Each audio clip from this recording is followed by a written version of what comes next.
Tuhan bersamamu dan bersama rohmu. Inilah Injil suci menurut Yohanes. Dimuliakanlah Tuhan.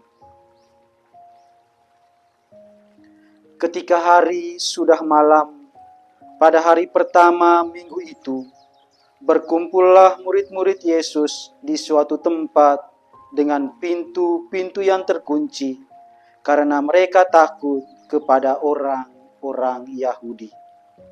Pada waktu itu datanglah Yesus dan berdiri di tengah-tengah mereka dan berkata, "Damai sejahtera bagi kamu."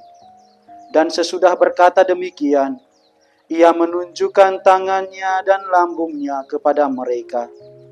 Murid-murid itu bersuka cita karena mereka melihat Tuhan.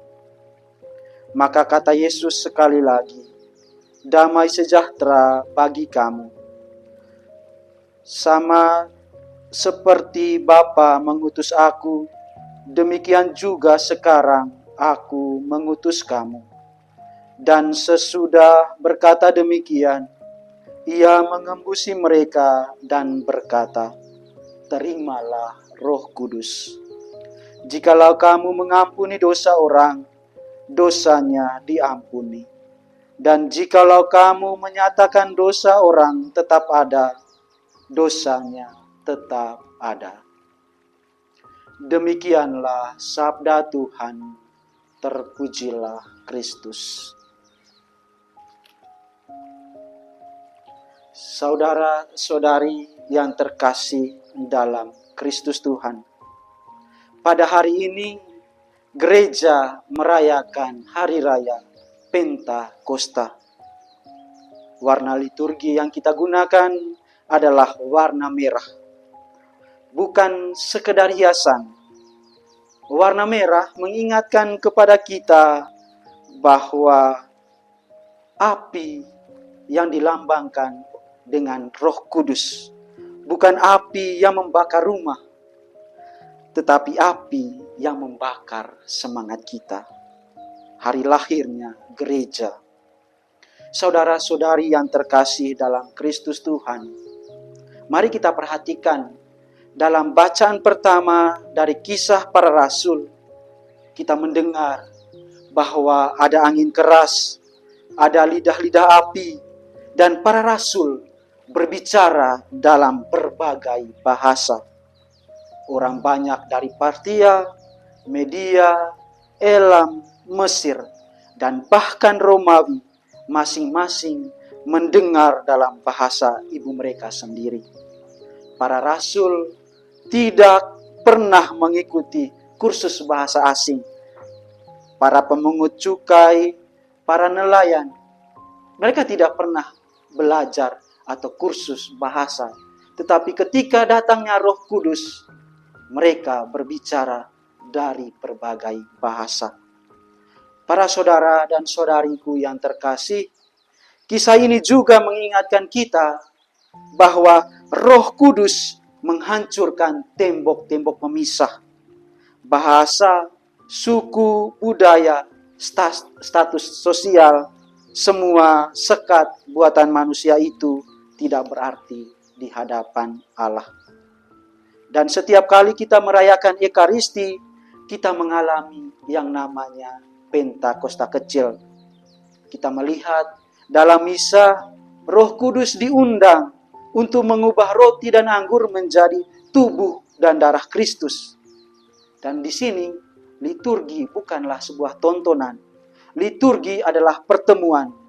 Kita berkumpul bukan untuk melihat pastor atau mendengar paduan suara, tetapi untuk bersama-sama menerima roh yang sama. Namun sayangnya, kadang kita ke gereja dengan hati yang masih terkunci. Sama seperti para murid yang mengunci pintu karena merasa takut. Padahal kita mendengar bahwa Yesus sudah berdiri di tengah-tengah mereka dan berkata, "Damai sejahtera bagi kamu." Saudara-saudari yang terkasih dalam Kristus, Injil yang baru saja kita dengar tadi menunjukkan momen yang sangat-sangat mengharukan kita. Yesus muncul di tengah murid-murid yang ketakutan. Pintu terkunci. Mereka gemetar. Dan apa kata pertama Yesus?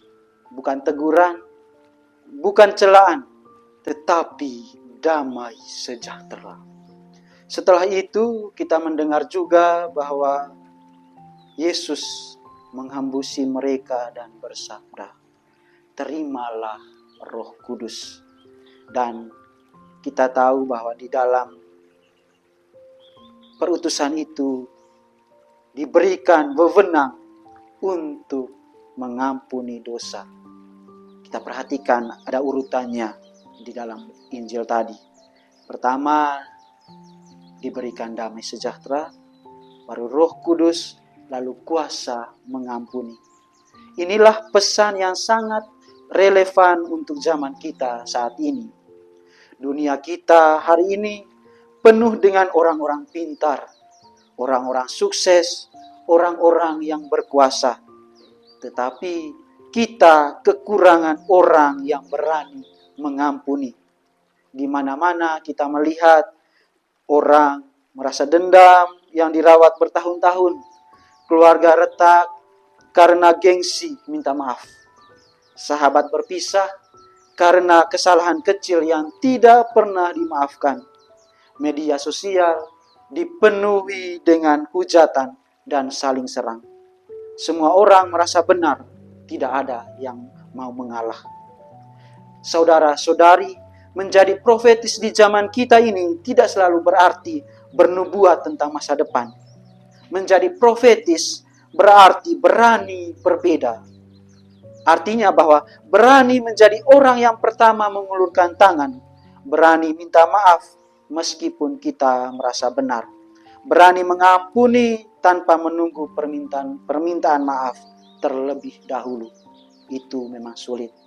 Tetapi kita harus berusaha seperti pekerjaan Roh Kudus. Sama seperti angin dan api yang mengubah para rasul dari pengecut menjadi pemberani, Roh yang sama ingin mengubah kita. Saudara-saudari yang terkasih, pada hari raya ini, mari kita membuka pintu-pintu hati kita yang selama ini masih terkunci.